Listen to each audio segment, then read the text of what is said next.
वल्यं दिव्यदृक्साक्षी आदिकर्तारं कृपानिधे प्रणतक्लेशनाशाय अनन्ताय नमो नमः।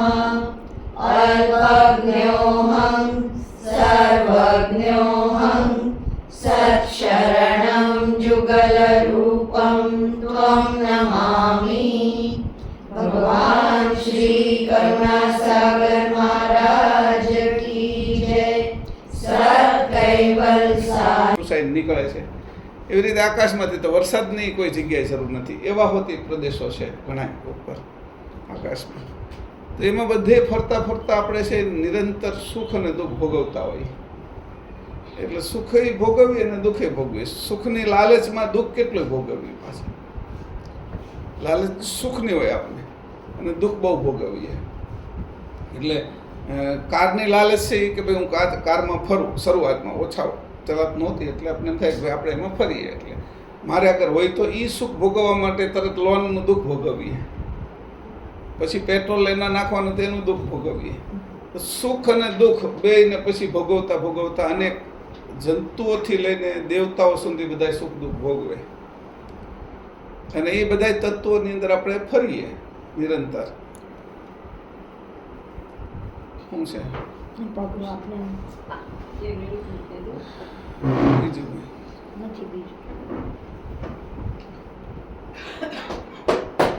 આવી રીતે નિરંતર ફર્યા જ કરીએ. એટલે ક્યારેક કીડી થઈ તો કીડીને જ્યારે ગળપણ મળે ને જ્યાં જતી હોય ત્યાં, એટલે એની અંદર સુખ ભોગવે, અને પછી કોઈ કડવું નાખી દે, ચોક ફેરવી નાખે એટલે એને દુઃખ લાગે, એટલે ત્યાંથી વહી જાય. બકરી હોય એને ઘાસ નાખે એટલે ત્યાં સુધી આવે, એનું એને સુખ ભાસે, અને કોઈ લાકડી લઈને મારે એટલે ત્યાંથી ભાગી જાય. કૂતરું હોય એને રોટલો આપે તો એને સુખ લાગે, એટલે એ સુખ માટે પાછો એ સમય આવી જાય, હાજર થઈ જાય. પછી રોજ મારવા મળે ને તો એ ત્યાંથી આવે જ નહીં, ભાગી જાય. એવી રીતે કબૂતરને દાણા નાખે તો એવી રીતે બધાનું છે એ સુખ દુઃખ એના નક્કી કરેલું છે, એ ભોગવે દરેક યોની. તો આપણે મનુષ્ય થાય તો એમાં સુખ દુઃખ જ ભોગવીએ. દેવતા હોય એનું સુખ દુઃખ એવું હોય મોટું. દેવતાને ઇન્દ્ર જ્યારે દુઃખ ક્યારે આવે ને કે કોઈ બીજો ઇન્દ્ર થશે ને મારું રાજ્ય લઈ લેશે, એટલે એને દુઃખ ઉત્પન્ન થાય. એટલે એને સુખની એને એટલું સુખ ભોગવ્યું હોય એટલે બહુ તકલીફ પડે. આપણા રાજ્ય જે કરતા હોય, વડાપ્રધાન હોય કે કોઈ મોટા પદ ઉપર બેઠેલા હોય કે એને પછી નીચે ઉતરવાનું આવે ને એની જગ્યાએ બીજા બે ને એટલે એને દુઃખ ઉત્પન્ન થાય. એ દુઃખ એનાથી સહન ન થાય, કારણ કે બધી સગવડતા જે ભોગવી હોય ને એ ભોગવવાની એક આપણે આદત પડી જાય ભોગવવાની. એ સુખ દુઃખ ભોગવતા આપણે આનંદને ભૂલી ગયા. આનંદ છે ને એ આપણું સ્વરૂપ છે, સુખ દુઃખ છે એ અંતસ્કરણનું સ્વરૂપ છે. અંતસ્કરણ ચાર છે એ સમજાવ્યા છે આપણને કે મન, બુદ્ધિ, અહંકાર અને ચિત્ત, એ અંતસ્કરણ છે. હા બોલ. હા બોલ.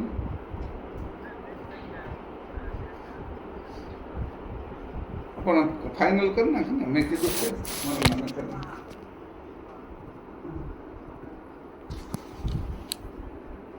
હા પછી એવી રીતે બધા સુખ દુઃખ ભોગવે છે. એટલે સુખની અંદર એવી આદત થઈ ગઈ ને આપણને, એટલે આનંદની ખબર પડતી નથી. સુખ જે આપણે ભાવે છે ને એ આપણે ક્યારે મળે એની ઈચ્છા થાય, આપણે જે ગમે છે એ ક્યારે મળે એની ઈચ્છા થાય, નથી ગમતું એ ક્યારે છૂટે એની ઈચ્છા થાય કે આ વ્યક્તિ મને નથી ગમતા એટલે ક્યાં અહીંથી જાય ક્યારે એમ, અને આ બહુ ગમે છે ક્યારે મને હામા મળે એવી ઈચ્છા હોય હંમેશા. તો એવી રીતે ઈચ્છાઓ છે એ એટલી બધી જોરદાર હોય છે, અને દરેક ઇન્દ્રિયોની અંદર એ વસતી હોય છે. 10 ઇન્દ્રિયોની અંદર ઈચ્છાઓ એવી રીતે વર્તે છે, અને એને આકાંક્ષાઓ કીધી છે. એ આકાંક્ષાઓ એટલી પ્રબળ છે કે એમાં મનુષ્યમાં તો એની વિશેષતા છે કે એ મનુષ્યને 5 જગ્યાએથી જકડી રાખે છે. શબ્દ, સ્પર્શ, રૂપ, રસ અને ગંધમાં એને બાંધી રાખે છે. એટલે એ પોતે છે એ એમાં જ રમા કરે, એનાથી બહાર જાય નહીં. તો એવી આ આપણી સ્થિતિ અત્યારે થઈ ગઈ કે આને કોણ કે, પણ કોણ એને સમજાવે, કોણ કે આ તું આનાથી છૂટો છો એવું કેવું કેવી રીતે? અત્યારે સુધી તો આ શરીરને યારે રહીને એની હેબિટ પડી ગઈ આપણે આ શરીરમાં રહેવાની.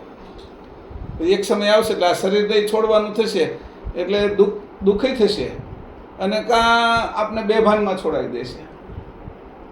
આપને ખબર એ નહીં પડે એવી રીતે દુઃખી થશે. જો જાગ્રત હશું તો વધારે દુઃખ થશે. અને જો જાગ્રત નહીં હોય તો બેભાનમાં છૂટી જશે શરીર. અને શરીર છૂટ્યા પછી તે પાછા વલખા તો મારવાના જ છે. આપણે જેમ સપનાની અંદર ઘડીક અહીંયા હોય ને ઘડીક અહીંયા હોય, એમાં દુઃખ થાય એ હોતે આપણે ભોગવી જ છીએ સપનામાં. એવી રીતે સ્વપ્ન સ્વરૂપ આપણું થઈ જશે બીજું શરીર. એવી રીતે જે અત્યારે લીધું એની આપણે ટેવ પડી ગઈ છે આની સાથે રહેવાની. આ ઇન્દ્રિયોની એવી બધી ટેવ પડી ગઈ છે અંશને કે એનાથી મુક્ત નથી થતો. એને ખબર જ નથી કે કોણ. એને જેના મા બાપ હોય એને છોકરાને સંસ્કાર હોય, કુટુંબ હોય, અને હાવ અનાથ હોય, એના મા બાપ નથી, કોઈ ભૂકંપની અંદર અવસાન થઈ ગયું છે, એને કોઈ રાખવાવાળું નથી ને એમાં કોઈ સમાજસેવી સંસ્થા એને રાખે છે, તો જ્યાં એના સંસ્કાર પડતા નથી, એને ખાલી જીવાડે છે, એને અનાજ પાણી કપડાં લત્તા આપે છે, એના કારણે એ જીવે છે ખાલી. હવે જીવાડે છે, એને સંસ્કાર નથી પડતા. એને હું કરવું અને હું ન કરવું, ક્યારે હું કરું ને ક્યારે હું ન કરું, એને ખબર નથી પડતી. એને તહેવારો આવે છે તો એ બીજા જે દાનવાળા હોય, કોઈને ભાવના થઈ છે, કોઈને એમ થાય કે ભાઈ મારે કંઈક દાન આપવું જોઈએ આને, એ દાનનું આપે, પણ એને એ ખબર નથી કે આ જે હું દાન ખાઉં છું કે પીઉં છું એની વાહેને એને કોઈ એવા સંસ્કાર નથી પડતા. આપણી સાથે જે છોકરાઓ આપણી સાથે રહે છે, માતા પિતાની સાથે રહે છે, એને સંસ્કાર પડે છે કોઈ ના કોઈ રીતે. તો એવી રીતે આપણે છે એ અનાથ અત્યારે થઈ ગયા છે. આપણે કોણ કહે? આપણે એવું લાગે કે અમારો પતિ કે પત્ની કે છોકરાઓ કે આ બધા અનાથ જ છે. આપણે જેમ અનાથ છીએ ને એમ જ આ બધા અનાથ છે. એને આપણે સાચી વસ્તુ સમજાવી નથી શકતા અને આપણે સમજતા નથી. કોઈ આપણે સમજાવવા વાળું જ નથી. ટોટલ અનાથ છે. કારણ કે પતિને હું જાણતો નથી કોણ છે, હું કોણ છું એ જાણતો નથી. છોકરા ક્યાંથી આવે છે શરીરને જાણીએ છીએ, બાકી કોઈને જાણતા નથી, એટલે અનાથ છે. ચપ્પલને જાણીએ આપણે કોઈના, તો હું એ વ્યક્તિને થોડા જાણી જાય. એમાં ચામડાનું ચપ્પલ ચામડાના છે, શરીર એ ચામડાનું છે, એને જાણી જાય તો એમાં ચેતન કોણ છે એ ક્યાં ખબર પડે? આખી જિંદગી રહીએ તો એની સાથે. વાસ્તવિક વાત આ છે. તો કોણ એમ કે તું આ છો એમ, અને તારે આમાંથી નીકળવું જોઈએ, તારે આ રીતે ન રહેવું જોઈએ, આ બધું ઘર ગ્રસ્તી હકાવતા મારે આમાંથી નીકળવું છે, એવું કોણ કે? રામધૂન કરવાથી ન નીકળાય, હરે રામ હરે કૃષ્ણ કરવાથી ન નીકળાય, ઓમ નમઃ શિવાય કરવાથી ન નીકળાય, સૂર્યને અર્ધ આપવાથી ન નીકળાય. એ બધી પ્રાકૃતિક પૂજા છે. પ્રાકૃતિક પૂજાની અંદર પ્રકૃતિના ગુણો પ્રકૃતિને પ્રાપ્ત થાય, પણ મને એમાં કાંઈ મળે નહીં. હું રોજ અર્ધ આપું ને તો મારી આંખ હારી રહે, રોજ તુલસીને પાણી પાવ તો આજુબાજુ ઓક્સિજન વધારે રહે, એટલે મારું શરીરનું સ્વાસ્થ્ય સારું રહે, મારું નહીં. હું રામ નામની બધું બોલવા મળું તો મારી રિધમ સારી રહે, એટલે શ્વાસોશ્વાસની પ્રક્રિયા બરાબર રહે, પણ હું કોણ છું એની મને ન ખબર પડે. હું અનેક પ્રકારના તીર્થાટન કરું તો એક પ્રકારનો આનંદ આવે કે મેં જે કષ્ટ વેઠીને મારા ભગવાન આગળ હું ગયો છું એવું માન્યતાનો મને આનંદ આવે, હકીકત ન હોય આનંદ. મેં માન્યું કે આ મારા ભગવાન છે. આપને છે એ મક્કા મદીના જવાનું મન ન થાય, મુસલમાનને મક્કા મદીના, એને ત્યાંનો આનંદ આવે. એ એને સમજે છે કે ભગવાન છે, એ એમ સમજે કે મેં હિન્દુઓને મારી નાખો, એ કે ખ્રિસ્તીઓ એમ સમજે કે આને વટલાવી નાખો. આપણે એમ સમજીએ કે ભાઈ મારો ધર્મ મારે ટકાવી રાખવો છે એમ. તો પારસીઓ અગ્નિને માને, પણ હું મને કંઈ જોઈ શકતો નથી. એટલે હું જે ભટકું છું એ હું મારો પોતાનો આનંદ છે, અને ઇન્દ્રિયોની અંદર જે કાંઈ છે અંતસ્કરણનું એ સુખ દુઃખ છે. સુખ દુઃખ કેવું છે? તો જેમ બકરીને ઘાસ બતાવો ને એની પાછળ જાય, એમ આપણે બધા ઇન્દ્રિયો છે એ આ બધા વિષયોની પાછળ જાય છે.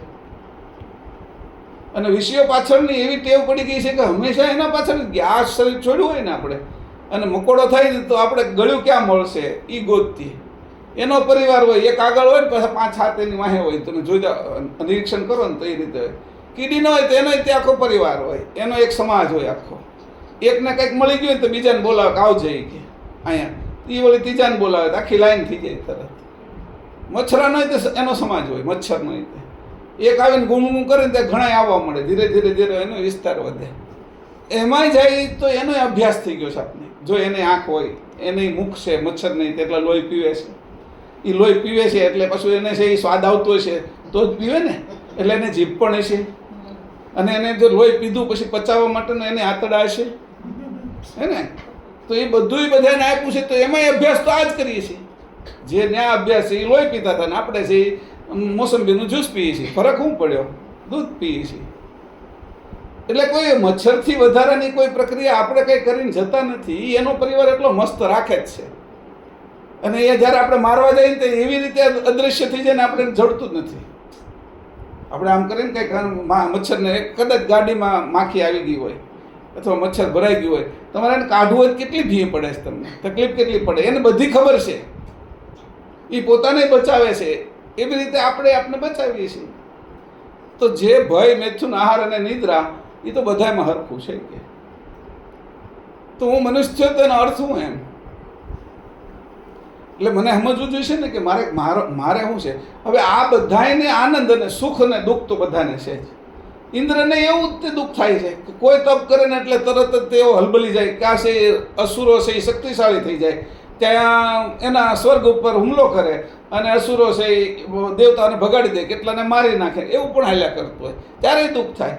હવે એ દુઃખ થાય ને એટલે પછી બ્રહ્માજી બેઠા હોય, એટલે એમ લાગે બ્રહ્માજીને દુઃખ નથી, એટલે આ બધા દેવતાઓ બ્રહ્મા આગળ જાય અને એની આગળ જાય એટલે બ્રહ્માજી વળી પાછા એના માટે કંઈક કરે અને એ પછી એને દુઃખ લાગવું પડે. આ મારું દુઃખ હોય, મારા બાપા આગળ કહું, મારા જે હિતેચ્છુ છે એની આગળ હું જાઉં તો એને દુઃખ તો લાગવું પડે જ. મને રોગ મને જ હોય પણ પીડા એને થાય. મારા માતા પિતા છે, પત્ની છે, છોકરાઓ છે, એને પીડા થાય ને. રોગ મને જ થયો છે, પીડા મને થાય છે, પણ વાસ્તવમાં આ બધાની અંદર સહાનુભૂતિની એક પીડા હોય છે. એવી પીડા થાય છે બધાને, જેની સાથે જોડાયેલા છે ને એને. તો એવી આ સુખ અને દુઃખ એ બે આવ્યા કરે. તો બ્રહ્માજી પછી કઈ નિર્ણય ન લે કે ચાલો આપણે બધા વિષ્ણુ આગળ જઈએ. તો વિષ્ણુ આગળ આ દુઃખ જાય, વિષ્ણુ દુઃખી થાય. વિષ્ણુ વળી એમ થાય કે હવે બ્રહ્મા વિષ્ણુ શંકર કઈ મેળ નથી થતો, તો કે હાલો આપણે ત્રિદેવ છે એ આદ્ય શક્તિ આગળ જાય. આદ્ય શક્તિ વળી પાછું રૂપ ધરે નવું, અને એ રૂપ ધરીને પાછા દેવતાઓ અસુરોનો સંહાર કરે ને એનાથી ન થાય તો નિરંજન આગળ જાય. જ્યાં જુઓ ત્યાં એ એના પ્રમાણમાં દુઃખ સુખ ભોગવે છે. આપને એમ લાગે નરેન્દ્ર મોદી બહુ સુખી, આગળ પાછળ બધી ગાડીઓ છે ને કેટલો મોટો, પણ રાત દિવસ કોઈ હોવા દેવું જોઈએ ને. એને ચાઇનાવાળા તકલીફ કરતા હોય, પાકિસ્તાનવાળા તકલીફ કરતા હોય, વિરોધ પક્ષવાળા તકલીફ કરતા હોય, આતંકવાદીઓ ધમાલ કરતા હોય, શિક્ષણનું જોવાનું, એને બધા ખાઈ પીએ કે એવું સારું અનાજ બધાને મળી રહે એને જોવાનું, પાણીની વ્યવસ્થા કરવાની, ખેડૂતોને કાંઈક પાણી વધારે વરસાદ વરસી ગયો હોય તો એ સહાયતા માગે તો એની વ્યવસ્થા કરવાની, દુકાળ પડ્યો હોય તો ત્યાં વસ્તુ મોકલવાની. એને ક્યાં ઊંઘ આવવાની હોય? જેટલું મોટું પદ એની અરે માણસો હોય પણ દુઃખ એના પ્રમાણમાં હોય. એટલે સુખ દુઃખની અંદરથી કોઈ છટકતું નથી. મેં જેમ તમને કીધું, મચ્છરથી લઈને માખીથી લઈને કીડીથી લઈને અહીંયા સુધી બધા સુખ દુઃખના પહાડો છે.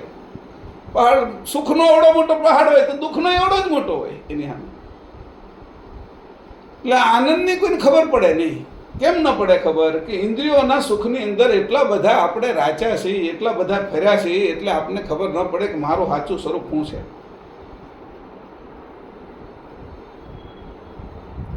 હું કેવી રીતે અહીંયા આવ્યો છું અને આ શરીર મને કેવી રીતે પ્રાપ્ત થયું છે, આ શરીર હું કેવી રીતે ચલાવું છું, અને આ શરીર છે એનો અંત ક્યારે આવશે એની મને કાંઈ ખબર નથી. હું હાવ અજાણ છું આ વિષયમાં. હું કહું છું હું આ છું, પણ મને પેટમાં દુખે છે ને તો એ ગાંઠ થઈ છે એનું દુખે છે, મરડો થયો એનું દુખે છે, ગેસ થયો એનું દુખે છે, એ મને ખબર નથી. પેટમાં દુખે મારે જવાનું ડૉક્ટર આગળ છે, અને ડૉક્ટરને જેટલી ખબર પડે છે એટલા એ ટેસ્ટ કરાવે છે. સોનોગ્રાફી કરાવી લો, એક્સરે લઈ લો, જે કંઈ બ્લડ ટેસ્ટ કરાવે છે એના આધારે એ કહે છે કે તમને કંઈક આના કારણે છે, થાય છે રોગ આપને, અને જવું પડે છે ડૉક્ટર પાસે. તો એવી રીતે તે ભવરોગ નામનો મોટો રોગ થયેલો છે. આવું જાવું અને સુખ દુઃખ ભોગવવા, પણ છતાંય આમાં રહીને કેવી રીતે નીકળવું એવી હોશિયારી જેને આવડે એ આમાંથી નીકળે. ચતુર સુસંગા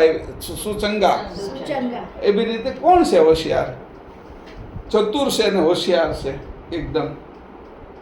એવી હોશિયારી કોણ કરે કે આ બધામાં રહું, બધી ઇન્દ્રિયોની વચ્ચે રહું, છતાં હું એનાથી જુદો રહું, અલગ રહું. શરીરમાં જીભ રહે છે. મેં ઘણી વાર કીધું છે કે ભાઈ તમે બધે શરીરમાં મધ અડાડો, ઘી અડાડો, તેલ અડાડો, ચિકન પદાર્થ અડાડો, ચિંગમ અડાડો ને તોય ચોંટી જાય બધે. અને મોઢાની અંદર તમે ચિંગમને, જીભને કાંઈ પણ ઘી ન લાગે, તેલ ન લાગે, ચીકણી જ ન થાય. એક અંગ એવું ચીકણું ન થાય, બીજા બધા અંગો ચીકણા થાય શરીરના. આપણે ચેન ન પડવા દે. તો એવી રીતે કોને રહેતા આવડે છે અહીંયા? એની રીત. અને આ બધાના આરબલો છે. આપણે જેની આરાધના કરી છે તો ક્રમ મુક્તિ આપણી થાય. ક્રમમાં આપણે બહુ આરાધના કરી હોય દેવોની, જે દેવની આરાધના કરી હોય એ દેવનું આયુષ્ય હોય ત્યાં સુધી આપણે જઈએ. એક મનુની અંદર એક મનનો કાળ છે 30,67,20,000 વર્ષ. એક મનવંતર કહેવાય. એમાં 14 ઇન્દ્ર આવે. 30,67,20,000 ને ભાંગ્યા કરી 14 એટલે બાકી જે આવે અમુક કરોડ એટલા વર્ષ સુધી ઇન્દ્રનું રાજ્ય હોય. હવે ઇન્દ્રની નીચે બધા દેવો આવે. અગ્નિદેવ આવે, વરુણ દેવ આવે, અશ્વિની કુમાર આવે, દિક્પાળ આવે, સૂર્યચંદ્ર આવે. આ બધા દેવતાઓ આવે. એના આયુષ્ય હોય. એ બધાના એક પ્રકારના આપણે એવું લાગે કે ભાઈ આપણે તો આ કોઈના શરીર છે એવું આપણને નથી ખબર. પૃથ્વી ઉપર આપણે ફરીએ છીએ તો આપણે કોઈના શરીર ઉપર ફરીએ છીએ આપણને નથી ખબર, કારણ કે આપણી ટૂંકી દ્રષ્ટિ છે. કોઈ માથામાં ટોલા હોય, લીખ હોય, આપણા શરીર ઉપર ફરતા હોય તો કે એને એવું નથી કે હું કોઈ જીવતા શરીર ઉપર ફરું છું. એને તો બધાને એવું જ લાગે છે હું તો બહુ મોટા કોઈ એવું મારું જગત છે એમાં હું આટા મારું છું. એ અહીંયા ટોલો હોય તો એને ખાવાનું ત્યાં જ મળે. પાછું ખોડો હોય ને એ ખાઈ જાય, મજા કરે. પાછા પ્રજોતપતિ ત્યાં જ કરે, એના લગ્ન ત્યાં જ થાય પાછા માથામાં ને માથામાં. આપને એવું જ થાય. એટલે આ જે વિષય છે કે ભાઈ આ શરીરની અંદર હું કોઈના શરીરમાં છું એની મને ખબર જ નથી. જેમ પછી શરીરની અંદર આપણી અંદર કૃમિ હોય, બેક્ટેરિયા હોય, બધા ઝીણા ઝીણા એના તે બધાના સંબંધો થતા હોય, એના લગ્ન થતા હોય, એનો પરિવાર હોય, એના ઘર હોય, દરેકના એની સોસાયટીઓ હોય. મળમાર્ગની સોસાયટીવાળા હોય, કંઠમાર્ગની સોસાયટીવાળા હોય, અન્નનળીની સોસાયટીવાળા હોય, કોઈ શ્વાસ નળીની સોસાયટી હોય, કોઈ હૃદયની સોસાયટીમાં રહે છે, કોઈ છે એ ફેફસાની સોસાયટીના બેક્ટેરિયા છે, કોઈ કિડનીના બેક્ટેરિયા છે, કોઈ લીવરના છે, કોઈ આંખની અંદર રહે છે. બધાની સોસાયટીઓ છે. મુખમાં રહે છે. એને પાછું મુખમાં રહે ને એને અમુક જગ્યાએ ન ફાવે. એને કાન આંખમાં રહેતો એને કાનમાં ન ફાવે, નાકમાં રહેતો હોય એને આંખમાં ન ફાવે. આપણે જે જગ્યાએ રહેતા હોય ને એની ટેવ પડી જાય આપણે, અને એને ફવરાવતાય વાર લાગે. એવી રીતે આ બધા બેક્ટેરિયાઓ આપણી અંદર રહે એમ જ આપણે રહીએ છીએ આ જગતમાં. આ હું કામ કહું છું, વાસ્તવિક સ્થિતિ આ છે. આને જોઈ નથી એકતા એટલે દેખાડવાની કોશિશ કરું છું. તમે કાંઈ એવું નથી કે તમે કોઈને જાણતા હો, તમને નથી જાણતા. શરીરને તમે આપણે એમ સમજીએ છીએ કે આપણે છીએ, અને એની અંદર ભાવો આપણા નિર્માણ થાય. તો આ રીતે આયુષનો એક ક્રમ હાલે. એક મન્વંતરની અંદર છે 71 રામ 71 કૃષ્ણ વયા જાય. 30,67,20,000 વર્ષની અંદર કુલ 43,20,000 વર્ષે એક રામ, એક કૃષ્ણ, એક બુદ્ધ, એક કલ્કી, આ બધા અવતાર 10 અવતાર વયા જાય. 43,20,000 એટલે મહાયુગમાં 71 મહાયુગ જાય એટલે એક મન્વંતર થાય. મન્વંતરમાં 71 વાર રામકૃષ્ણ જાય, અને એમાં 14 ઇન્દ્ર જાય. અને બ્રહ્માના એક દિવસની અંદર છે એ 14 મનુ જાય મન્વંતર, અને એક દિવસ છે એ 4,32 કરોડ વર્ષનો થાય. બહુ નાનો એવો સમય છે બ્રહ્માંડમાં. સમજાણું? એટલે આટલું ભટકી છે. કેટલું આપણે ભટક્યા તો કે એક દિવસમાં આપણે છે એ 4,32 કરોડ વર્ષ સુધી ભટકીએ છીએ. 4,32 કરોડ વર્ષ સુધીમાં ભટકવાનું હોય ત્યારે કેટલા કપડાં પહેરીએ આપણે? આ કપડાની વાત કરું છું, આ નહીં, આ તો ઉપર પહેરાવેલા છે એને. તો એ કેટલા પહેરીએ આપણે? કેટલાય પહેર્યા હોય ને. હું એમ અત્યારે તમને કહું, તમે નાના, આપણે નાના હોય, હું ધારો કે 6 મહિનાનો છું ત્યાંથી અત્યાર સુધી મેં કપડાં કેટલા પહેર્યા છે એ આપણે વિચાર કરી બધા પોતપોતાના વિષયની અંદર. અને અત્યારે કેટલા ઘરમાં છે સ્ટોકમાં. તો એવી રીતે આ બધા 84 લાખ યોની છે ને કપડાં છે એ બધા પહેરીએ જ છીએ આપણે ક્યારેક ને ક્યારેક. એટલા સમયમાં સારા પ્રસંગમાં વળી સારા પહેરીએ, મોડા પ્રસંગમાં મોડા પહેરીએ, અને ધૂળેટી હોય તો વળી જૂના કાઢીને પહેરી, ભલે રંગી જતા એ કે બધા. તો એવી રીતે જુદા જુદા કપડાં પહેરીએ છીએ. અને આ કપડાં પહેરવાની એવી ટેવ પડી ગઈ આપણે કે એમાં આપણે ભૂલાઈ ગયા. આવી રીતે આ લોકો ભૂલી ગયા એના સુખ દુઃખ. મતલબ હું જ્યારે મરું, કોઈ દેવતાને માનું, તો જ્યારે મારો પ્રાણ જાય ત્યારે મારો પ્રાણ જીવ એ અંશ નથી. જીવ જે જાય છે ને એ દેવની અંદર ઘૂસી જાય છે. અને એને હું ક્રમ મુક્તિ કહું. હું હનુમાનજીને માનતો હતો હનુમાનજીમાં વયો જાય, ગણપતિને માનતો હતો ગણપતિમાં વયો જાય. એના કાળે પછી ગણપતિનું મૃત્યુ થાય. હનુમાનજીનો સમય કેટલો? તો કે એક મહાયુગ. ત્રેતામાં જન્મ થાય એનો, અને દ્વાપર અને કલયુગ એ બે કાળ એ હનુમાનજી રહે. પછી આગળ આવતો કાળ આવશે જ્યારે સતયુગ અને ત્રેતા, ત્યારે નવા હનુમાનજી આવશે. નવા રામ, નવા હનુમાન. એટલે એને ચિરંજીવી કીધા. અમર કોઈ નથી, અમર આપણે બધા છીએ, અંશો. આ જળ શરીરની ભાવ તૂટી જાય એટલે અંશો આપણે અમર છીએ, આપણે મરતા નથી. કારણ કે આપણે શરીર લઈએ નવા, પણ હું ભૂલી જાઉં છું ને, એ મારું અજ્ઞાન છે. મને અજ્ઞાન શું છે કે હું મને ભૂલી જાઉં છું. એવી રીતે જ્યારે એક પછી એક, જ્યારે આ દેવતાઓ મરે તો એ જે એના રાજા હોય એની અંદર એનું મન હોય, એટલે ઇન્દ્રમાં વયા જાય. ઇન્દ્ર મરે એટલે ક્રમ મુક્તિમાં મનુમાં જાય. એટલો સમય પાછા એ મનુમાં સુખ દુઃખ મનુનું ભોગવે. મનુનું મૃત્યુ થાય એટલે પ્રોટોન બ્રહ્મામાં જાય. એટલો સમય એ બ્રહ્માનું સુખ દુઃખ ભોગવે. બ્રહ્માનું મૃત્યુ થાય એટલે પાછા છે એ વિષ્ણુમાં જાય. વિષ્ણુના સુખ દુઃખ પાછા એ ભોગવે. પછી વિષ્ણુનું મૃત્યુ થાય એટલે શંકરમાં જાય. શંકરનું મૃત્યુ પાછું થાય. એ સમયે એ સુખ દુઃખ ભોગવે, જેટલા શંકરના હોય એટલા. એવી રીતે શંકર આદ્ય શક્તિમાં જાય, વળે એનું ક્રમ મુક્તિમાં. જો નીચે રહેવું હોય તો નીચે જાય, નીચેની ગતિ કરવી હોય. જો વિકાર ઉત્પન્ન કરે તો નીચે આવે, વિકૃતિ ઉત્પન્ન થાય તો નીચે આવે. પ્રકૃતિમાં એમ જ રહે. અને સંસ્કૃતિ ધારણ કરે તો ઉપરની ગતિ પ્રાપ્ત કરે. 3 ગતિ છે આપણી. એક પ્રકૃતિ સમાન ગતિ છે, વિકૃતિ નીચે જાય અને સંસ્કૃતિ ઉપર લઈ જાય આપણે. જે વિશેષ પ્રાપ્ત કર્યું હોય 3 ગતિ થાય આપણી. એવી રીતે ઉપરની ગતિમાં જાઓ તો મને એ મળે ને. નીચેની ગતિમાં થાય તો બધા બ્રહ્માજી ઘણી વખત કીડા થાય. ઘણી વખત એવું થાય કે આ કીડાય થાય એમ. દુર્યોધન એટલું બધું મોટો રાજાય હતો અને લડતો. પછી જ્યારે પહેલાં એ કીધું યુધિષ્ઠિરને લઈ જતો હતો. યુધિષ્ઠિર તો ધર્મને માનતો હતો, એટલે ધર્મ એ સદેહે સ્વર્ગ માટે જતા હતા. એટલે પહેલાં કીધું કે હું નહીં આવું કેમ એકલો. મારો ભાઈ જે દુર્યોધન છે એના કારણે હું ધર્માત્મા છું. એની આ ધર્મ પાળ્યો એટલે હું ધર્મ થયો છું. એટલે એને પણ મારે યારે લેવો જોઈએ. એટલે એને કીધું જો તું આ જે કાદવ કીચડ છે ને એની અંદર આ જે કીડો છે ને એ દુર્યોધન છે કે તું એને લઈ લે કે એ હારો આવતો હોય તો મને શું વાંધો, ચાલો એને સ્વર્ગમાં લઈ જાઓ. એટલે એવું એને જ્યારે કીધું ત્યારે ઓલો પકડવા જાય ને તો કીડો એ મળમાં વધારે ઘૂસી જાય, અંદર જાય. સમજાણું? એ હાથમાં આવે ને એને એમ લાગે મને મારી નાખવા કરે છે. હવે એનો એને સ્વભાવ થઈ ગયો. આપણે જેમ અત્યારે આપણો સ્વભાવ છે આ શરીરનો, એવો એનો સ્વભાવ થઈ જાય. તેવી રીતે દેવતાઓ પણ નીચે આવે. જો વિકૃતિમાં જાય તો નીચે આવે અને પ્રકૃતિમાં રહે તો સમાન રહે. પછી સંસ્કૃતિમાં જાય તો ઉપરની ગતિ પ્રાપ્ત કરે.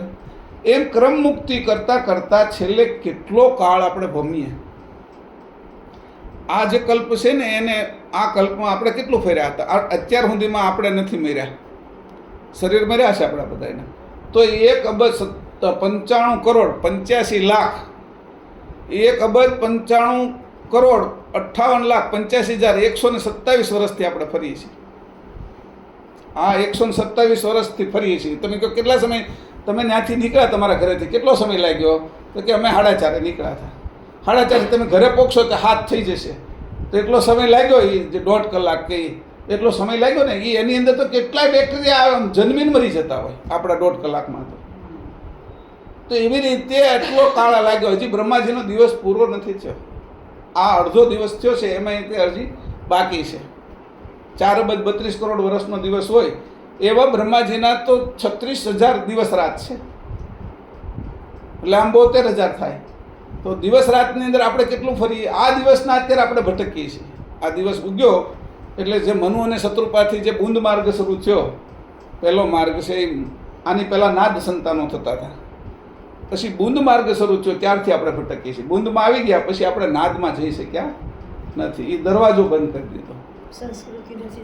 હા, એટલે પાછા આપણે નીચે આવ્યા હતા. આઈના સુખ દુઃખ ભોગવ્યા કરીએ છીએ. પણ કે કોણ કે તારે આમાંથી જવાનું છે? હું જે સત્ય સ્વરૂપ છે મારું, એને છૂટું કોણ પાડે? દૂધમાંથી ઘી કાઢે કોણ? ક્યારે દેખાય છે તમને દૂધની અંદર ઘી? એમ આ શરીરમાં હું દેખાવ છું એવો ભળી ગયો છું કે એના કણે કણમાં ઘી છે. એમ કણે કણની અંદર મારી ચેતના ભળી ગઈ છે આ શરીરમાં. દૂધની ક્રિયા કોને આવડે છે કે એમાંથી ઘી કાઢે? એમ કોને આવી ક્રિયા આવડે છે કે આ શરીરમાંથી પોતાને કાઢે, ગોતીને છૂટો પાડે? વનસ્પતિ ઘણી હોય, વૈદરાજો એની ઔષધિ બનાવે, આપને કંઈ ખબર જ ન પડે આ રોગમાં કામ લાગે છે. ગેસ કેટલાય છે, કેટલાય પ્રકારના પાણી છે, એમાંથી પેટ્રોલ કાઢીને કેરોસીન કાઢીને ગેસ કાઢીને આપણે અગ્નિ પેટાવીએ છીએ, એનો ઉપયોગ કરીએ છીએ. ગતિઓ ઘણી છે, પાણીની ગતિ લીધી હોય, કોલસાની ગતિ લઈને એની અંદરથી આપણે વીજળી ઉત્પન્ન કરીએ છીએ. આ કાઢી કેમ વીજળી? કોલસામાં વીજળી હતી. પાણીની ગતિ જે હતી ત્યાં નર્મદાની અંદર જે ટર્બાઇન હાલે છે એની અંદરથી વીજળી કાઢી. પહેલાં આપણે પવનચક્કી છે એમાંથી વીજળી કાઢી આપણે. તો વીજળી ઉત્પન્ન કરીને આ બધા કામ થાય છે, તો એ કાઢવાની રીત તો હોય ને. એમ મારે આ શરીરમાંથી કાઢીને છૂટું પડવાની રીત તો હોય ને કાંઈ. અને હું નહીં કાઢું તો કાળ તો કાઢવાનો જ છે મને. કાળ એક દિવસ આવશે તો એ કાંઈ રોકાવાનું નથી, તો કાઢી નાખશે. હાલ નીકળ જુદો. જેમ ખેડૂત પોતાનું જે અનાજ પાકેલું હોય એના બધા ડુંડા લે અને જોરથી મારે એટલે એનું અનાજ છૂટું પડે ને પેલા જે ડુંડા અલગ થઈ જાય. સમજાણું? આ લોકો હમણાં પોક પાડે જ છે ને. એમ એક ખેડૂત આવશે, ખેડૂત આ ખેતી કરે છે, એ એક વખત આમ ઝટકો મારે એટલે આપણે છૂટા અને આ શરીર છૂટું. પછી આ ઘાસ ખાય, કાળ ખાઈ જાય બધું. એવી સ્થિતિ તો થવાની જ છે અને થઈ રહી છે. આ થઈ રહી છે. હવે હું મને જાણું જ નહીં અને આની અંદર જ હું ફસાયેલો રહું તો કેવી રીતે નીકળું? એટલે કીધું કે એક આર્બલ કેવું છે એને કીધું છે કે કેટલા વર્ષ સુધી થાય. તો એને આમાં થોડીક વાત છે એટલે હું જણાવું છું કે તું અમર છો. પહેલી વાત કરી લઈશું, તને હું છૂટો પાડી દઉં છું. ઘી છે ને એની અંદર સત્વ છે, દૂધમાં કોઈ સત્વ નથી, છાશમાં કીટામાં કોઈ સત્વ નથી. તારી અંદર છે આ ઘાટને જડ શરીરને ચલાવવાની શક્તિ.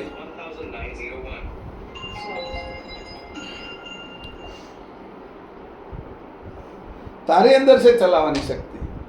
શરીરમાં તને ચલાવવાની શક્તિ નથી. તું છો ત્યાં સુધી શરીર તું ચલાવી શકીશ, પણ શરીરને તને ચલાવવાની શક્તિ નથી. તું એને ચલાવે, પણ તું આધીન થઈ ગયો છે એને. એટલે તને એવું લાગે છે કે હું આ શરીર છું. એટલે એમ કહે છે કે તું છે એ અમર છો, તું ચેતન છો.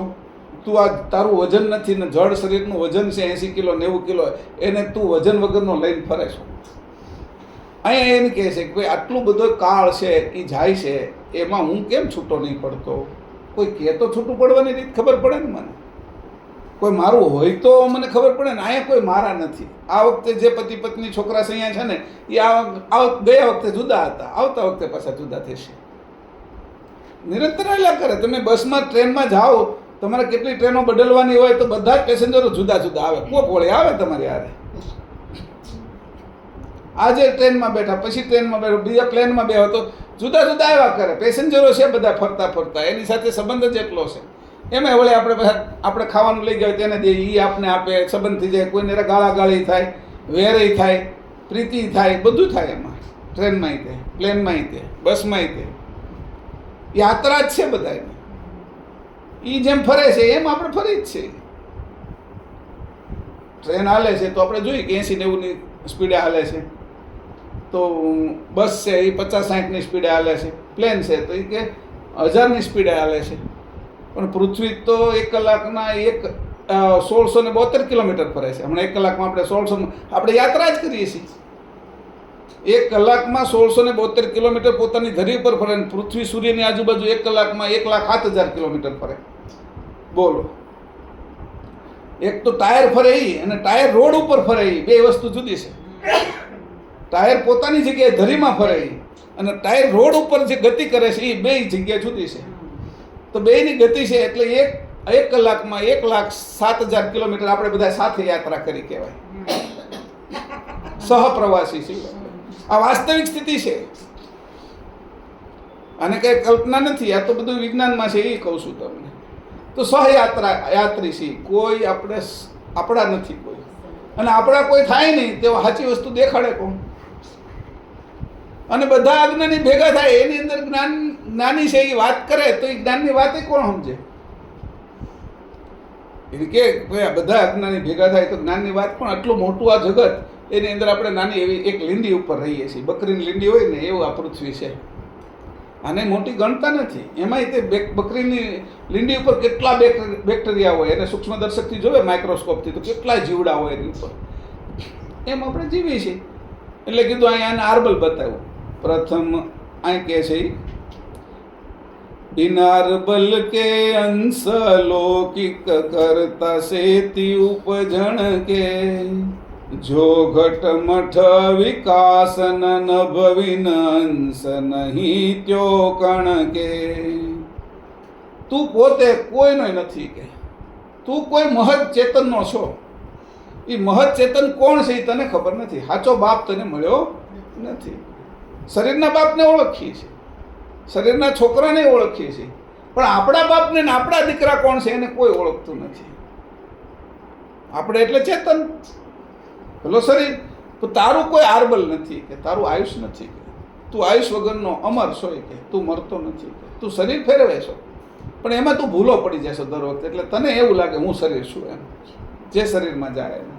તો અહીંયા કહે છે કે આવી રીતે પ્રથમ એ સજ કે તન તત કે સ્રોત સુનો તત્વ વેતું અંશ વિશેષ વિલાસિક ત્રિયતન ભવિત આદ્ય ભવ ખેતુ.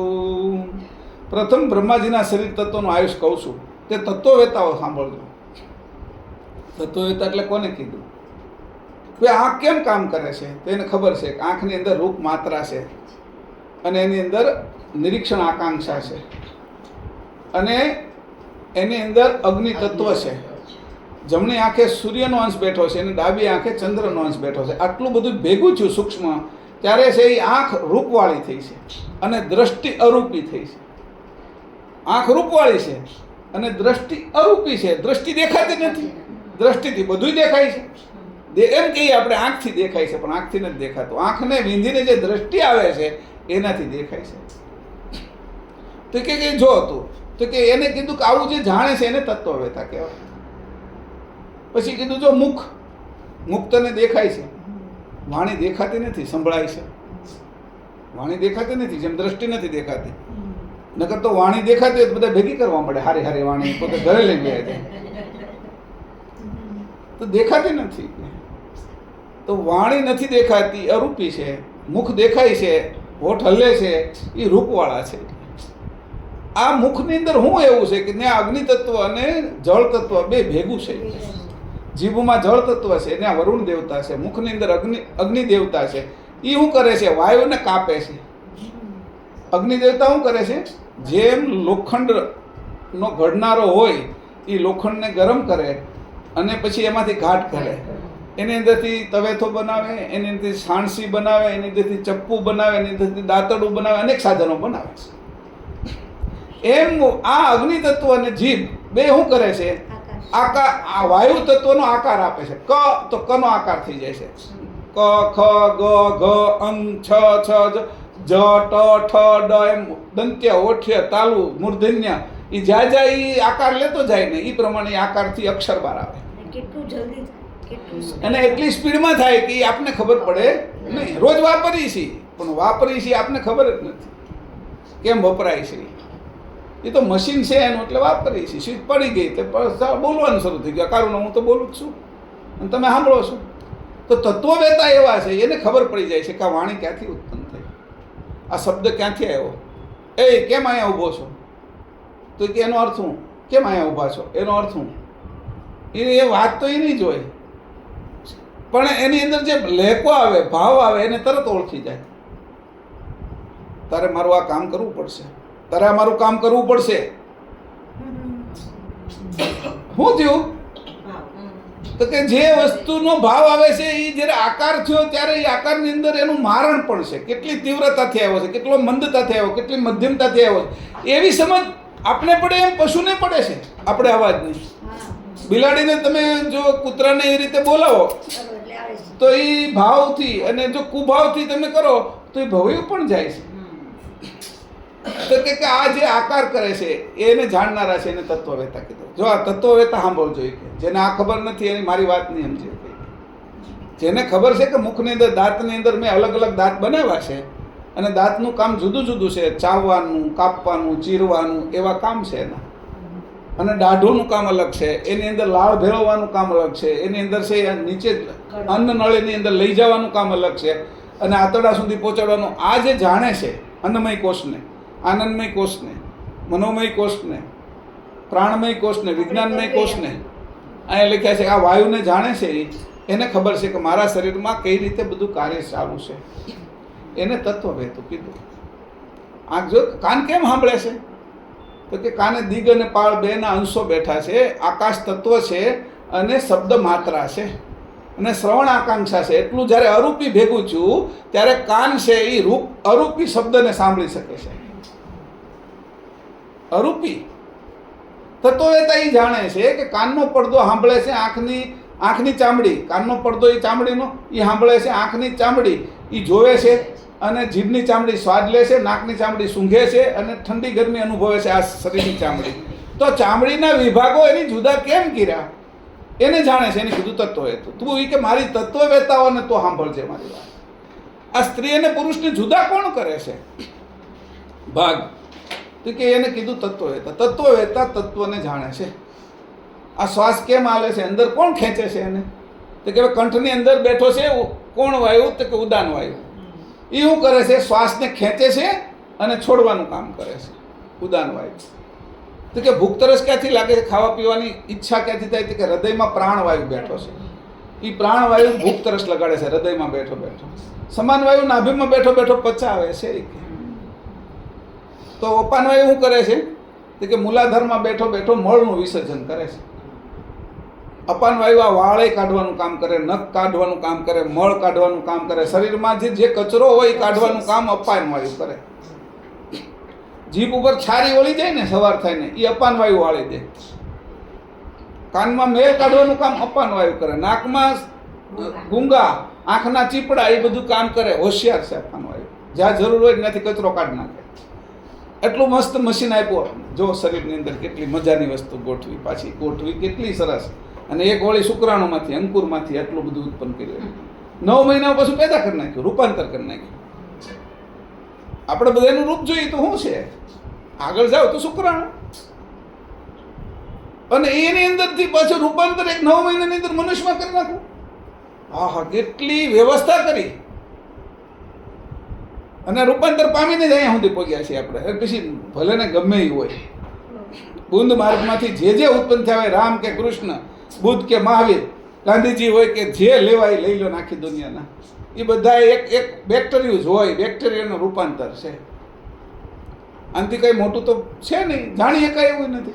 તેને કીધું આ તત્વવેતા કીધું. મારી વાત તત્વવેતા સમજી શકશે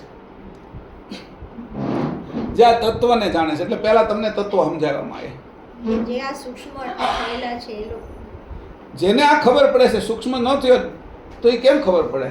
આપણે એવો કઈ રોગ થયો હોય જે ગંભીર છે તો MBBS ડૉક્ટરને નહીં ખબર પડે, એના સ્પેશિયાલિસ્ટ ડૉક્ટર છે, એની આગળ જઈશું તો એને ખબર પડશે.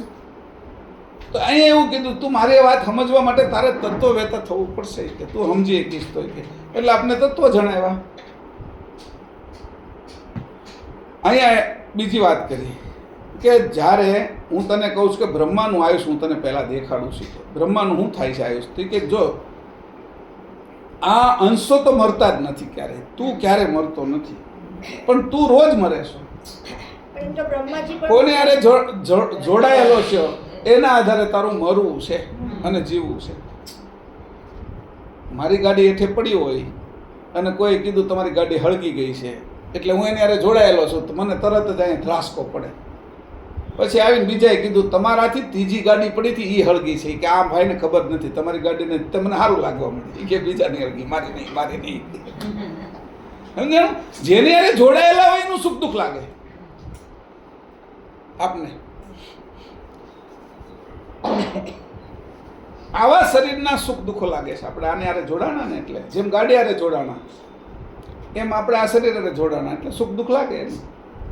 એટલે કે છે કે તું અલગ છો, હું તને અલગ દેખાડું તારું સ્વરૂપ. તને વીજળી આ પંખાથી અલગ છે પણ પંખાને ફેરવે.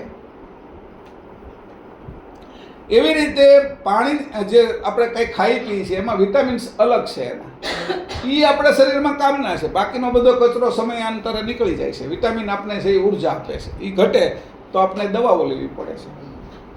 એમ અહીંયા કહે છે જુગ દે સત મેં ઓરુ 88 લગ મનુ એક વર તંતુ મનુ ચતુર્દશ કે અજ દિન કરતે તેહી રેણ લગંતુ. 288 મનુ જાય ત્યારે રાજ અમલ એનો બજાવીને મનુ 288 જાય ત્યારે બ્રહ્માજીનો નહીં એટલે 288 યુગ જાય ત્યારે બ્રહ્માજીનો એક દિવસ થાય કે 288 યુગ જાય ત્યારે બ્રહ્માજીનો એક દિવસ થાય છે કે હવે એમાં 14 મન્વંતર વયા જાય.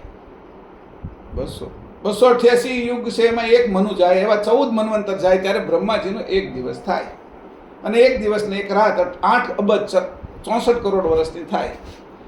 એવું તે સહી અજ એક કે દિન કે સમ વર્ષ એક સત લગહી વિધિ સહસ્ત્ર આર બલ કે હવિતવ વિષ્ણુ એક દિન પગહી. એવા એક દિવસ રાત 8 અબજ 64 કરોડ વર્ષનો થાય એવા 30 દિવસનો મહિનો થાય બ્રહ્માજીનો અને 12 મહિનાનું વર્ષ થાય અને 100 વર્ષનું બ્રહ્માનું આયુષ થાય ત્યારે બ્રહ્માનું મૃત્યુ થાય. તો કે બ્રહ્મા ક્યાં જાય તો કે વિષ્ણુમાં ભળે. તો કે વિષ્ણુનું આયુષ કેવી રીતે છે એનું કેવી રીતે આયુષ અમારે ગણવું કે પછી એનું કીધું ભાઈ એક દિવસ વિષ્ણુનો થાય ને એમાં 1000 બ્રહ્મા મરી જાય. એક બ્રહ્માના આયુષની અંદર 3 કરોડ ને 60 લાખ રામકૃષ્ણ આવીને વયા જાય. 3 કરોડ 60 લાખ રામ 3 કરોડ કૃષ્ણ આવીને વયા જાય. તો એને એવું કીધું કે વિષ્ણુના એક દિવસમાં આવા બ્રહ્મા એ 1000 મરે. 30 દિવસનો મહિનો પાછો વિષ્ણુનો 12 મહિનાનું વર્ષ અને 100 વર્ષનું પાછું વિષ્ણુનું આયુષ પૂરું આયુષ ભોગવી અને વિષ્ણુ પાછા મરી જાય. ત્યારે વિષ્ણુનું પૂરું આયુષ ભોગવે ત્યારે એના વિશે 3 કરોડ ને 60 લાખ બ્રહ્મા મરી જાય એક વિષ્ણુના આયુષમાં. તો કે આ વિષ્ણુનું આયુષ છે એ તો અંદરથી મોટું નહીં કે ના ઊભો રહી કે એટલે કે આ વિષ્ણુ છે એ ઇલેક્ટ્રોન છે કે એ સતોગુણ છે કે એવા વિષ્ણુ એક દિવસની અંદર 1000 મૃત્યુ પામે ત્યારે શંકરનું એક દિવસ થાય. એક પ્રશ્ન કે વિષ્ણુ મૃત્યુ પામે બ્રહ્માજીનું એ બધામાં અંશ તો ખરા જ. અત્યારે એને અંશ છે આપણામાં અંશ છે એમ જ તે. આપણાનો અંશ છે એમાં જ એમના અંશ છે એ મૃત્યુ પામે એટલે એમની પણ ગતિ અંશની રીતે નહીં એ મૃત્યુ નથી શરીરનું મૃત્યુ છે. આ જે મૃત્યુ છે એ શરીરનું છે અંશનું એનું મૃત્યુ નથી. આપણા અંશનું મૃત્યુ નથી. સમજાણું? આપણા અંશનું મૃત્યુ નહીં આપણે એમને સજાતી અંશો છે એ આગળની એક ચોપાઈ છે એની અહીંયા કીધું છે એટલે એ હોતી સમજી લઈએ. ને પાછું આપણને થાય કે એ લોકો મરી જાય આપણે અમર ને એ લોકો મરી જાય એવું કેવી રીતે હોય તો કે નહીં એ લોકોના બી અંશ છે એને કીધું એને અંશ છે આપણે અંશ એને અંશ મળતા નથી એ મરે છે. આપણું શરીર મળે એનું શરીર છે. પ્રથમ કલ્પ મેં પરમ વિશેષણ અંશ વસવાયલતાઈ પહેલો સંકલ્પ કર્યો તો પરમ વિશેષણ ઉત્પન્ન થયા.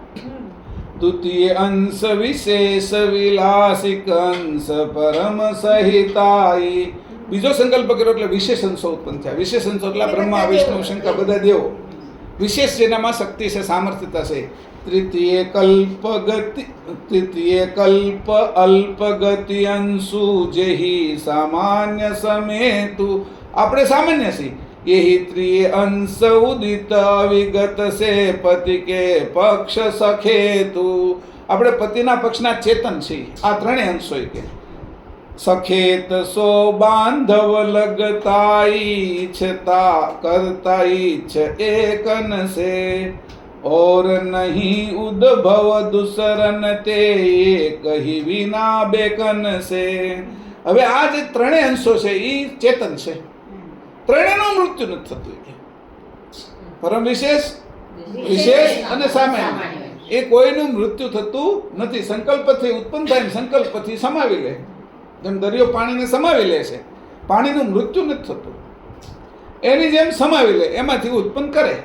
અહીંયા એવી રીતે જ કીધું કે આ રીતે તું જો કે આ અંશો આપણા ભાઈ જ છે. આપણા વિશેષ એને શક્તિ આપી છે. આ બધા વિશેષ અંશો આપણા ભાઈઓ જ છે. ભાઈઓ જ છે કે અંશના પક્ષમાં જા તું તો ભાઈ છે. વિભૂતિના પક્ષમાં જા તો એ તને મોટા છે એટલે તને તું એનો દાસ થઈ જાય. વિભૂતિના પક્ષમાં જાય તો તું એનો સેવક થાયશ દાસ થાયશ ભક્ત થાયશ અને પછી તું ભક્ત થાય દાસ થાય તો કોનો થાય કે વિષ્ણુનો. અંશનો કોઈ સંબંધ તે બાંધ્યો નહીં. એટલે તું મરીશ ત્યારે વિષ્ણુના શરીરમાં જાય છે, એનું સુખ દુઃખ ભોગવવું પડશે તારે. વિષ્ણુ મરશે એટલે શંકરના શરીરમાં જાય છે, એને શંકરનું સુખ દુઃખ ભોગવવું પડે. અંશને હારે જોડાતા કોઈ નથી. જો અંશ હારે જોડાય તો સજાતી જોડાય, અને શરીર હારે જોડાય ઘાટે ઘાટ તો વિજાતી જોડાય. હવે અહીંયા એની એવી રીતે કીધું છે કે આ રીતે હું તને કહું તો તને ખબર પડે કે કેટલો સમય જાય છે. કે તો કે આ એક દિવસ એટલે બ્રહ્માજીના વિષ્ણુના શંકરના એક દિવસમાં 1000 વિષ્ણુ મૃત્યુ પામે. એવા 30 દિવસનો મહિનો, 12 મહિનાનું વર્ષ ને 100 વર્ષનું આયુષ શંકરનું. એવા શંકરના એક આયુષની અંદર 3 કરોડ ને 60 લાખ એ વિષ્ણુ મરી જાય. આ 3 કરોડ ને 60 લાખમાંથી મોટા ભાગના શ્રી શંકરમાં ભળી જાય, અને બાકીના પાછા નીચે આવે. એ કીડા સુધી હોતી આવે, એની અધોગતિ હોતી થાય. પ્રોટોન ન્યુટ્રોન છે, એટલે સૂક્ષ્મમાં જોવા જાવ તો આ બધા પાછા એ પહેલાના છે. એટલે એ ઘાટ છે, અને એની હારે જે જોડાયેલો છે એ અંશ છે. કાર મારી નીચે છે, એ કાર છે, એ હું નથી, પણ જોડાયેલો હું છું એની સાથે. એ જોડાણ છે ને, એ મારું મને ત્યાં ખેંચીને લઈ જાય છે. જે જોડાણ છે એવી રીતે મને આ અંશમાં ખેંચીને લઈ જાય છે. એટલે હું અંશ થાવ તો મને બાકીના તત્વો ન ખેંચી જાય, મારે સીધું જ આવવાનું છે. આ ક્રમ મુક્તિ છે. પછી કે ભાઈ આ તમે એમ કહો છો તો શંકર તો હંધાઈથી મોટા, કે ના કે આદ્ય શક્તિના એક દિવસમાં 1000 શંકર મરે, અને પૂરો આદ્ય શક્તિનો એક સમય પૂરો થાય, એનું આયુષ પૂરું થાય તો 3 કરોડ ને 60 લાખ શંકરના મૃત્યુ થાય. એમાંથી મોટા ભાગના છે એ ક્રમ મુક્તિમાં આદ્ય શક્તિમાં ભળી જાય, પણ બાકીના થોડાક વધે ને એ પાછા નીચે આવે, નીચેની ગતિ, એની નીચેની ગતિ થાય, ધ્યાન ન રાખે તો. એટલે કીધું કે પછી તો આદ્ય શક્તિ તો કોઈ મોટું ના કે આદ્ય શક્તિ કરતા નિરંજન પુરુષ મોટા છે. તો નિરંજન પુરુષ છે એનું તો કે નિરંજન પુરુષના એક દિવસમાં આદ્ય શક્તિ 1000 મરે. 30 દિવસનો મહિનો, 12 મહિનાનું વર્ષ, 100 વર્ષનું આયુષ આ નિરંજન પુરુષનું. એ 100 વર્ષનું આયુષ પુરુષ કરે ત્યારે આદ્ય શક્તિ 3 કરોડ ને 60 લાખ જન્મીને મૃત્યુ પામી હોય. નિરંજન પુરુષના ઓલ્ટરનેટિવ કયા એને ઈશ્વર કહેવાય, શિવ કહેવાય. જે નિરંજન પુરુષ એટલે જેને માયા નથી લાગતી, અંજન એટલે માયા, અને ની એટલે નથી લાગતી, એવા જે પુરુષ છે એને ઈશ્વર પણ કહેવાય. એને છે એ શિવ પણ કહેવાય, કલ્યાણકારી. બરાબર? એને શિવ કે આદિનારાયણ કહેવાય, એને મહાવિષ્ણુ પણ કહેવાય. એનું નામ કેટલાય નામો છે એના. એટલે એ છે એ આદ્ય શક્તિના પતિ છે, અને આદ્ય શક્તિ એમાં ભળે છે. હવે નિરંજન પુરુષ છે એ કે ઓહો હવે તો આનાથી તો મોટું કોઈ નહીં કે બધા આંકડા પૂરા થઈ ગયા. આનાથી મોટું કોણ? શરીરમાં વિષયમાં કે નહીં, કે એક અવ્યક્ત રજોગુણમાં એક દિવસમાં 1000 નિરંજન પુરુષ હોયા જાય, વ્યક્ત નિરંજન પુરુષ. આવી રીતે આયુષને ગણતા કે અંશ તો અલગ ને અલગ રહે. તો એ કે ભાઈ આ સ્થૂળ દેહનો એટલે ભૂમિ તત્વનો જ્યારે આખી સૃષ્ટિમાં ભૂમિ તત્વનો નાશ થાય તો અંશો ક્યાં જાય? તો કે ભૂમિ તત્વની માત્રા ગંધ માત્રા છે, એ ગંધ માત્રામાં. જ્યારે ભૂમિ તત્વ પાછું ઉત્પન્ન થાય ત્યારે ગંધ માત્રામાંથી પાછા સ્થૂળ દેહમાં આવે, ભૂમિ તત્વ ધારણ કરે. આપણે ભૂમિ તત્વ ધારણ કર્યું છે. ધારો કે એને એવું કીધું કે ગંધ માત્ર નાશ થાય તો ક્યાં જાય? અંશ. તો અંશનું સ્થાન ક્યાં? તો અંશ છે એ પછી જળ તત્વમાં જાય, અને જળ તત્વનો નાશ થઈ જાય, બધું જળ હળગી જાય તો ક્યાં જાય? તો કે રસ માત્રામાં. રસ માત્રાનો નાશ થાય તો ક્યાં જાય? તો કે અગ્નિ તત્વમાં. અગ્નિ તત્વનો નાશ થાય તો કે રૂપ માત્રામાં. રૂપ માત્રાનો નાશ થાય તો વાયુ તત્વમાં. વાયુ તત્વનો નાશ થાય તો સ્પર્શ માત્રામાં. સ્પર્શ માત્રાનો નાશ થાય તો આકાશ તત્વમાં. આકાશ તત્વનો નાશ થાય તો શબ્દ માત્રામાં. અને આવી રીતે અંશ છે એ એના ઘર ફેરવતો જાય. જેમ અહીંયા પૂર આવ્યો હોય તો આપણે પાછા એનાથી ઉપરના માળે વહી જઈએ ને, એનાથી ઉપરના માળે વહી ને. જેવી જગ્યાએ આગ લાગી હોય તો એમ સમજીએ આપણે ક્યાંથી છટકવાનું છે એમ. તો એવી રીતે અંશ છે એ ભરતો નથી, પણ એનું સ્થાન બદલ્યા કરે. એમ સ્થાન બદલતો અહીંયા સુધી પહોંચ્યો છે આપણે. હવે આ ક્રમ મુક્તિ છે. ક્રમ મુક્તિમાં તો તમારે સુખ દુઃખનો પાર નથી એટલી ભોગવવી પડે. તો પરમ ગુરુએ કીધું કે આ બધાને બાયપાસ કરી દો. પહેલાં છે ને આપણે અહીંથી મુંબઈ અમદાવાદ જવું હોય ને તો વડોદરાની વચ્ચેથી હાલવું પડે, સમજાણું? એટલે વચ્ચેથી તમારે બધા જ આવે, કમાટી બાગ આવે ને પછી પેલું એનું રેલવે સ્ટેશન આવે ને પછી કાળા ઘોડા આવે કે ધોળા આવે કે જે લાલ આવતા હોય, પણ એ બધા રસ્તાઓ પરથી પસાર થવું પડે, ગળદીમાંથી. તો આને શું કર્યું? પછી એ બાયપાસ કરી નાખો કે બારોબાર એમ રિંગ રોડ બનાવી નાખ્યો. તો પરમ ગુરુએ એવું કીધું આટલા બધા સુખ દુઃખમાં તમારે જવું છે તો એમાં જાઓ, મને વાંધો નથી કે ટ્રાફિકમાં જવું હોય તો ભોગવો, પણ જો હું મારા બાયપાસમાં આવું હોય તો અંશને સીધી મુક્તિ આપી દઉં. એટલે એના માટે તમારે આ સમજવાનું છે. આટલી બધી વસ્તુમાં ન જવું હોય અને સીધું બાયપાસ. આ ક્રમ મુક્તિમાં તો છેલ્લે બધાને મુક્ત થવાનું જ પાછું અંશને, પણ એટલો સમય સુધી સુખ દુઃખ ભોગવશો અને મારી આગળ સીધા આવી જશો તો આનંદ આવશે તમને. સુખની સામે દુઃખ નહીં હોય. હું તમને આનંદમાં લઈ જાય એટલે બાયપાસ કરી લેશે. એટલે બધી જ જગ્યાએ પછી ગામડાઓમાં તાલુકા મથકો હતા એની અંદર બધે બાયપાસો કરી નાખ્યા. મુંબઈથી પુના જવું હોય તો હવે મુંબઈને વિંધવું નથી પડતું, આ બાજુથી બાયપાસ કરી આ નાખ્યા. બાયપાસ માણસ છે ને સકરતાનો પેલો છે ને એટલે એને અંશને બાયપાસ મળે, અંશને બાયપાસ. સમજાણું? એટલે અંશને કીધું કે જો આ વાત કોઈ સમજાવે તો ભાઈ મારે બાયપાસ કરવું છે, મારે આમાં નથી જવું એમ. ક્રમ મુક્તિ છે એ ક્રમ મુક્તિ છે. સીધું જ અંશને મુક્ત થવું હોય તો જ્યાં સુધી આ કલ્પ હાલશે ત્યાં સુધી સુખ દુઃખ એને નહીં ભોગવવાના અને આનંદમાં રહેવાનું. એટલે સીધા નીકળી જવાનું. પછી આ વખતે આપણે દરવાજો મળ્યો છે, આંખો તો બંધ છે તો આપણે બહાર ન નીકળી જાય અને ખંજોળ આવે તો પાછા એ દરવાજો હોય પાછા ફરતા થઈ જાય. સમજાણું? ફરતા ફરતા આંખ તો બંધ છે, આપણે આંધળા છીએ એટલે આમાં માથ મૂકીને હાલી છીએ. દરવાજો તો એક છે, પણ ન્યા ગયા ને ખંજોળ આવી અને આમ ખંજોળો મળ્યા ને તો હાલતા તો હતા જ તે, પગ ચાલુ છે અને દરવાજો વહી ગયો. પછી તો એવી રીતે અત્યારે આ મનુષ્ય શરીર છે ને એ દરવાજો છે, ભટકીએ નહીં એનો. અને એમાં કોઈ જો સમજમાં આવી જાય તો આ સમજી જાય તો બાયપાસ કરાય અને આનંદમાં આવી જાય. સુખ દુઃખ ન ભોગવાય બહુ. હા, એની આ સર્જરી કરી દેવાની. પણ એને ખબર કોને પડે કેટલા બધાને બાદ કરવાના. હવે એટલો બધો આપણે મોહ થઈ ગયો આદ્યશક્તિ ઉપર, એટલો બધો મોહ થઈ ગયો શંકર ઉપર, એટલો બધો મોહ થઈ ગયો ગણપતિ ઉપર, તો એ કેમ છૂટે? જોયા નથી ને. ખોટાને જ હું ગણપતિ માનું છું, ખોટાને જ હું ગણપતિ માનું છું, મૂર્તિને જડને જ હું ગણપતિ માનું. મેં સાચા જોયા નથી. મારી શ્રદ્ધા સાચી છે પણ વસ્તુ સાચી નથી. પિત્તળની ઉપર મેં શ્રદ્ધા સાચી કરી કે આ હોનાનો દાગીનો છે. સમજાણું? મેં એને જોયા નથી. એ તો બધા આપણા અંગોમાં છે. ગણપતિ ક્યાં રહેશે? અંશો ક્યાં રહેશે? ગણપતિ તો ગુદાસ્થાને. સમજાણું? અંશો ક્યાં રહેશે? કે ગણપતિના અંશ ક્યાં રહે? કે ગુદાસ્થાને. આદ્યશક્તિ ઓલે રિદ્ધિ સિદ્ધિ અને ગણપતિ અને યમ તો કે લિંગ સ્થાને તો કોણ રહેશે? તો કે બ્રહ્મા બ્રહ્માણી, નાભી સ્થાને વિષ્ણુ લક્ષ્મી, હૃદય સ્થાને શંકર પાર્વતી, કંઠે રુદ્ર રુદ્રાણી, આજ્ઞા ચક્રે જ્યોતિનારાયણ, બ્રહ્મરંધની અંદર છે એ મૂળ પ્રણવ સોહંગ અને બ્રહ્મ તત્વ રહેશે. તો શરીરના બધા અંગોની અંદર આ બધા રહેશે. એ બધા આપણને સાચવવા માટે છે. એની આપણે પૂજા શરૂ કરી દીધી. હા, એની અંદર ઐશ્વર્ય વધારે હતું એટલે આપણે ઐશ્વર્યતાના કારણે એની પૂજા કરી, પણ એની પૂજામાં આરત એટલી ના આપી દેવાય કે એને આપણે સમર્પિત થઈ જાય. આપણે આપણા પતિ કોણ છે એને સમર્પિત થવું જોઈએ. રૂપવાળા ગુણવાળાની બધા હોય ઐશ્વર્યવાળા, પણ સાચા આપણા કોણ છે? આ અંશના કોણ છે? એના માલિક કોણ છે? તો અંશના માલિક સુધી આપણે જવું જોઈએ. એટલે 3 ભાગ છે આપણા, એક જીવભાવ, એક આત્મભાવ અને અંશભાવ. આ જીવભાવ છે એ વાસનાવાળો હોય. એ 5 શરીરો હંમેશા લીધા કરે, સ્થૂળ સૂક્ષ્મ કારણ મહાકારણ અને પરમ કારણ, દેહ સુધી ભટકે. એ જીવભાવ, એની અંદર વાસના હોય જુદી જુદી પ્રકારની. એ વાસના એને ખેંચીને આ શરીરોમાં રાખે. એમાં રિદ્ધિ સિદ્ધિ હોય, અષ્ટસિદ્ધિ નવનિધિ હોય, 5 મુદ્રિકાઓ હોય, દેવત્વ હોય, ઈશ્વરત્વ હોય, અવતારો હોય. એ બધા મોટા પદ છે. એને ઈચ્છા નથી, એમાંય ભટકવું પડે. એ છોડવાના. પછી જે આત્મગતિવાળો છે એ 5 શરીરથી ઉપર જાય, 6ઠ્ઠા શરીરમાં જાય, પ્રણવ દેહમાં. એ બ્રહ્મમાં જાય.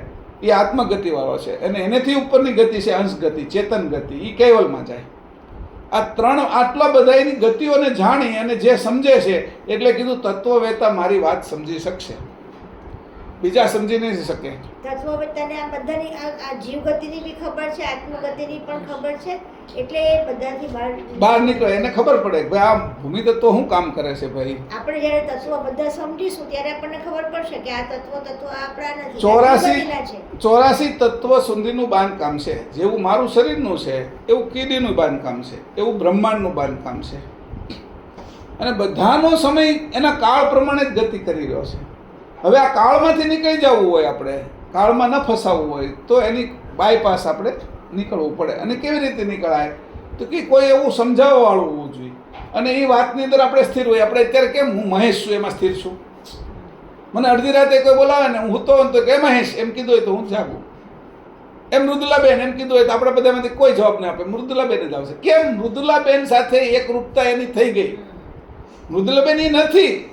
એને સવિતાબેન કોઈએ કીધું હોત તો એ સવિતાબેન માં હા પાડે.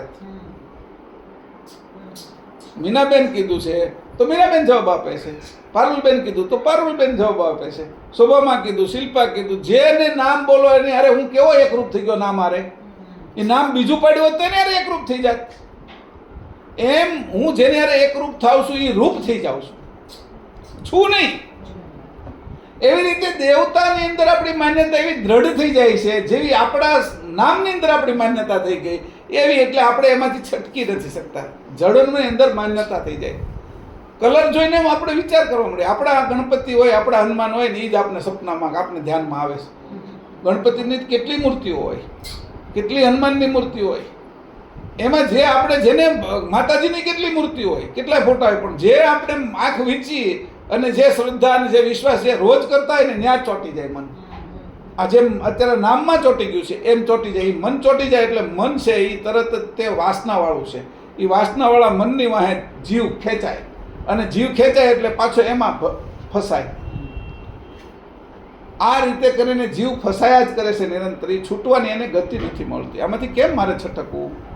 કોણ મને આમાંથી કાઢે? એટલો ઊંડો કૂવો છે એમાં ખબર જ નથી. નામ રૂપમાંથી જ નીકળવું પડે.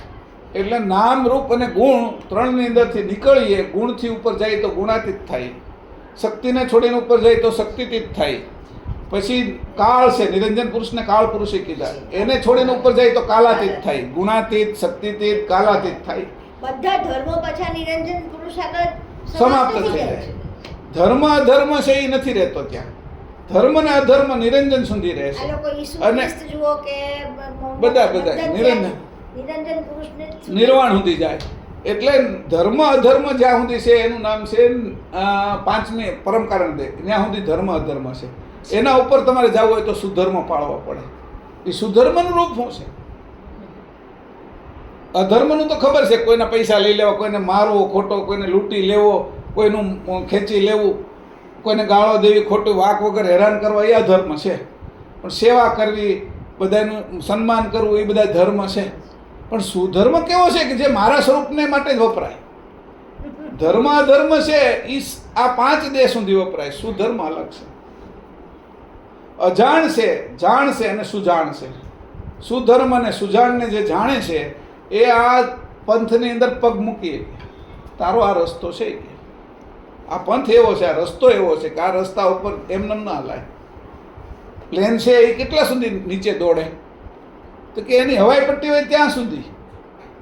પછી પાછું દોડવું તો છે એને, પણ હવે રોડ ઉપર નથી દોડતું, હવે આકાશમાં ઉડે છે. જે પૈડા એના હવાઈ પટ્ટી ઉપર દોડતા હતા એ હવે હંકેલી લીધા. હવે એનો રસ્તો આકાશમાં થઈ ગયો. પેલો જે રોડ ઉપર રસ્તો હતો એમ રસ્તા બદલાઈ જાય આપણે. સુધર્મ એવો રસ્તો છે, એવો પંથ છે કે એ આકાશ કરતાં પણ દિવ્ય છે. આપણે આમ જતા હોય હાલતા હાલતા કે સાયકલ લઈને જાય, સ્કૂટર લઈને જાય, પણ પાણી આવ્યું તો સ્કૂટર નથી હાલતું. એટલે હોડીમાં બેસીએ છીએ, એનું સાધન જુદું છે અને પાણી ઉપર પાણીમાંય રસ્તો છે. તો એ રીતે પ્લેન પણ દોડે છે. દોડતા દોડતા એનો રસ્તો પ્લેનનો કેટલા સુધી કે 3 કિલોમીટર 4 કિલોમીટર સુધી એનો રસ્તો સ્થૂળ છે. પછી સ્થૂળ રસ્તો નથી, અદૃશ્ય રસ્તા ઉપર પાછો હાલે છે. દ્રશ્ય નથી ત્યાં. અને પછી ગતિ એટલી મોટી કરે છે. અદ્રશ્ય રસ્તામાં ગતિ પણ મોટી હોય.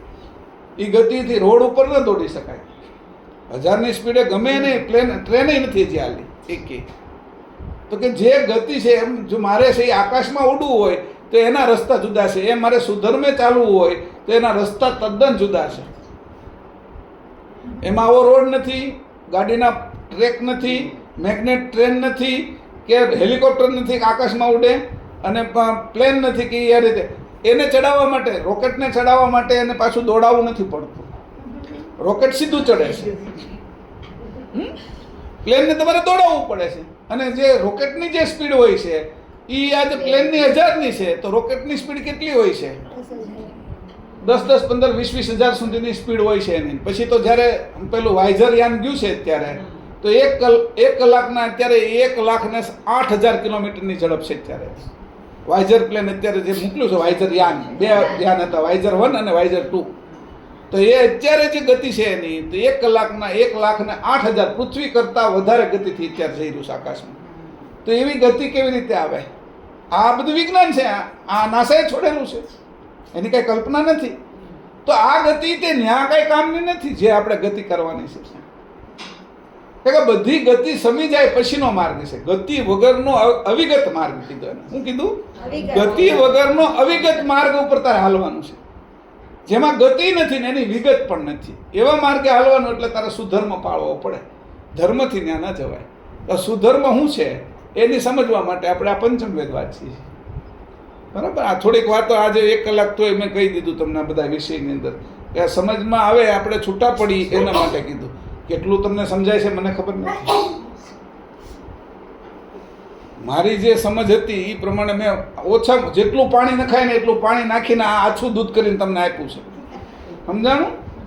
મેં તમને સાચી વાત સમજાવવા, સાચું દૂધ પી ન શકાય. નાનું છોકરું હોય એને સીધું તમે ભેંસનું દૂધ આપો તો એ નહીં પચે. એને ગાયના દૂધ, બકરીનું દૂધ પહેલાં એમાંય પાણી મેળવવું પડે અને એ થોડું થોડું ચટાડવું પડે. એટલે મારે તમને આ વાત કરવામાં મેં કેટલું પાણી મેળવ્યું છે એ મને ખબર છે. કારણ કે ઓલા તોય તે પાણી મેળવવું પડે. તો મારે તો હજી તમે સીધી વાત તો કરી નથી એકાદી કે તમે જેને માનો છો એ તો કલ્પનાને માનો છો. તમારી સાથે જે રાત દિવસ રહેશે એ ભગવાનને તમે જોયા જ નથી. એનો તો તમે નમક હરામ આપણે થયા છે.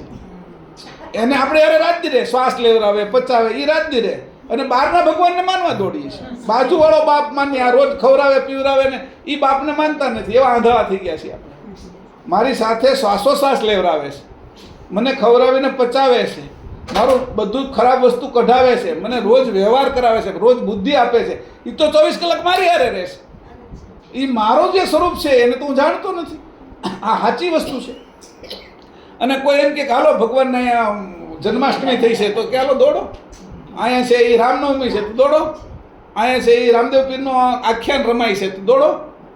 તો કે કેમ? તને દોડાવવા વાળો તારો ભગવાન તારે ન હોય તો તું ત્યાં મંદિરે થોડો ભોગીએ કે રામનવમીમાં થોડો ભોગીએ કે તો તારા ભગવાનને તું પહેલાં તો જોઈ તો લે.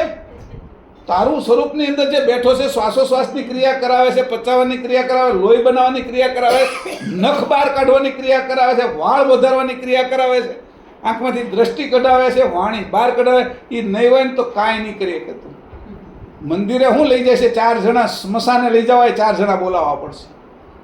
તો એવા તારા પ્રત્યે તું નમક હરામ થયો અને પારકાને બાપ કહેવા જાશો તો એવા તારા સ્વરૂપને તું નહીં સમજ. તારી હારે રહેશે એ ભગવાનને તો તું સમજ. કારણ કે એટલું સસ્તું ને. એ તો ખબર પડે આપને કે કોરોના થાય તો શ્વાસ કેટલો કિંમતી છે. એમ આપણે શ્વાસ કરતાં પણ આપણું સ્વરૂપ તો સૂક્ષ્મ છે. એ તો એટલું નજીક રહેશે કે શ્વાસ કરતાં નજીક રહે. હું ઘણી વાર કહું છું કે આપણે જે આઈસીયુની અંદર બોટલો ચડાવીએ, આપણે ઓક્સિજન ચડાવતા હોય તો એની નળી ક્યાં સુધી રહે? તો કે એની નળી જેટલી લાંબી હોય એટલા સુધી જાય નાકે લગાડી.